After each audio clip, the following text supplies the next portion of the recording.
May mga sandaling tila humihinto ang mundo. Hindi dahil tahimik, kundi dahil pagod na ang puso sa kakahanap ng sagot, sa kakatanong kung bakit kailangang masaktan.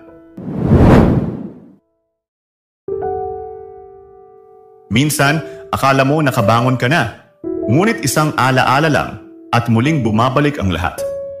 Ang mga pangako, ang mga salitang iniwan sa hangin, ang mga damdaming pilit mong kinalimutan. At doon mo mararamdaman na kahit gaano ka nakatatag, may mga bahaging nananatiling mahina, mga puwang na hindi napupuno ng oras o lakas, kundi ng pag-unawa. May mga sugat na hindi nakikita. May mga alaala na paulit-ulit nating binabalikan. Hindi dahil gusto natin, kundi dahil hindi pa natin matanggap kung bakit nangyari.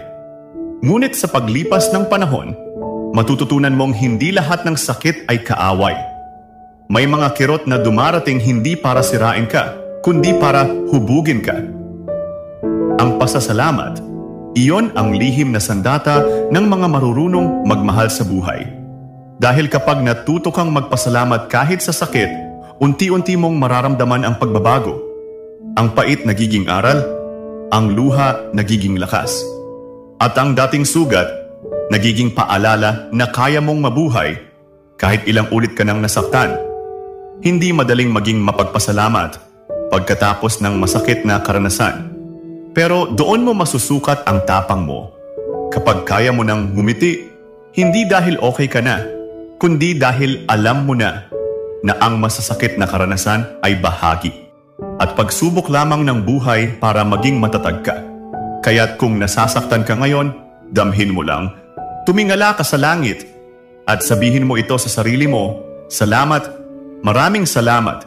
Salamat sa mga taong umalis dahil tinuruan nila akong tumayo mag-isa.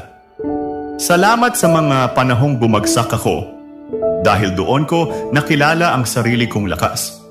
At salamat sa bawat sakit dahil lalo kong natutunang magmahal ng totoo.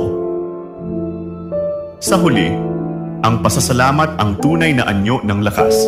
Dahil kapag marunong kang magpasalamat, wala nang anumang sakit ng kalooban ang kayang sumira sa iyo. Dahil lahat ng mga ito ang siyang naging dahilan kung bakit ka mas matatag ngayon.